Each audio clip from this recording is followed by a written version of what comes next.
आपण जाणीत महत्वाचं आहे आणि मुलांना आपले जरा थोडं मार्गदर्शन केलं चांगलं. कारण एमपीएससी हा असा एक फील्ड आहे की तिथं शिक्षण पण महत्वाचं आहे, संयम पण महत्वाचं आहे, सातत्य पण महत्वाचं आहे. त्यामुळं मुलांना ह्या वयातच ते समजणं महत्वाचं आहे. एमपीएससी हा शब्द मला ग्रॅज्युएशन नंतर समजला होता, पण मुलांना मला वाटलं की मुलांना आता ह्या वयात शाळेच्या प्रोसेसमध्ये समजलेलं बरं असते. एमपीएससी म्हणजे काय असते, परीक्षा कशी असते, काय काय त्यांना डिमांड असतात, अभ्यासक्रम कसा असतो हे सांगणं महत्वाचं वाटलं. म्हणून मी म्हणलं आता आपण गेलंच पाहिजे. त्यामुळे सरांचा मी आभारी मानतो की सरांनी मला एवढं बोलवलं, इथे सत्कार केला, त्याबद्दल पुन्हा एकदा आभारी आहे मी. थोडक्यात मी माझा परिचय करून देतो.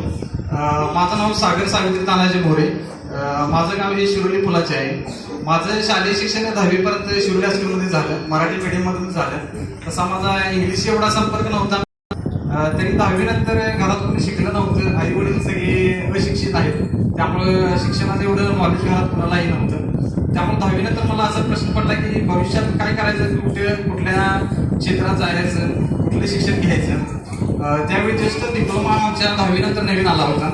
त्यामुळे मी म्हटलं की आपण 11वी-12वी करण्यापेक्षा डायरेक्ट डिप्लोमाला जर ॲडमिशन घेतलं तर इंजिनिअरिंग करून आपल्याला एक चांगला जॉब मिळू शकतो. पण मी 10वी नंतर मेकॅनिकल इंजिनियर म्हणून तिथे ॲडमिशन घेतलं अशोकराव मानेमध्ये.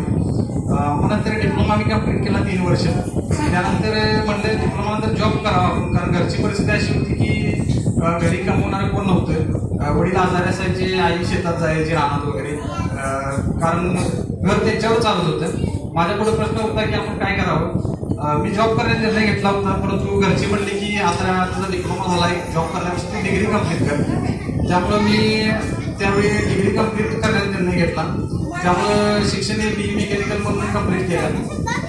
त्यानंतर पण असा डोक्यात विचार आला की आता पास म्हणले शिक्षण आपण पास करूया, एक इंजिनियर झालोय, आपल्याला एक चांगला जॉब मिळेल. त्यामुळं मी जॉब करण्याचा निर्णय घेतला होता.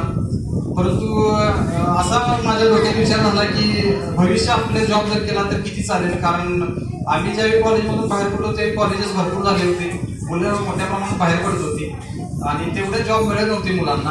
पेमेंटचा पण प्रॉब्लेम होता, पैसे वेळेवर मिळत नव्हते, राबवणूक जास्त होती, म्हणजे 12-14 तास कंपनीमध्ये काम करायला लागायचं. त्यामुळे मी निर्णय घेतला की आपण एकदा आपलं भविष्य चालणार नाही, आपण किती दिवस काम करणार या गोष्टीवर. कारण घरची परिस्थिती अशी होती की आपल्याला नवीन काहीतरी करायचं आहे, म्हणजे वेगळं काहीतरी करायचं आहे दुसऱ्यांपेक्षा.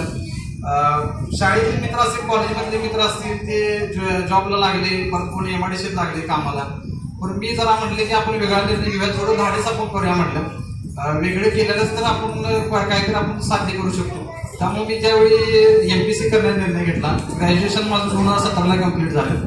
त्यानंतर मी थोडा विचार करून म्हणले आता जॉब करायला नको म्हटलं, डायरेक्ट MPSC तर आपण होतो. त्यामुळे जॉब मी थांबवला. 2018 पासून मी MPSC परीक्षा चालू केली होती. तिथून मी अभ्यास कंटिन्यू चालू केला. खरं तर क्लास लावणार होतो मी, DYSP पदासाठी माझे थोडं इच्छा जास्त होती. परंतु राज्यसेवेत त्यावेळी जागा असायच्या त्यावेळी, परंतु मी क्लाससाठी माझ्याकडे त्यावेळी फी भरायला पैसे नव्हते, कारण त्यावेळी क्लासची फी 30,000 रुपये होती राज्यसेवेची. त्यामुळं थोडं खाकीवरतीचं अट्रॅक्शन जास्त होतं मला. त्यामुळे म्हटलं DYSP नाही तर आपण PSI पदासाठी तर ट्राय करू, कारण ते पण खाकीवरतीचं आहे शेवट आणि समाजाचं काम पण आपल्याला चांगल्या रीतीने करायचं. त्यामुळे मी राज्यसेवेनंतर कंबाईन करण्याचा निर्णय घेतला होता. त्यामुळे PSI निवड होती. त्यामुळे 2018 पासून मी त्याचा स्टडी चालू केला होता. 2018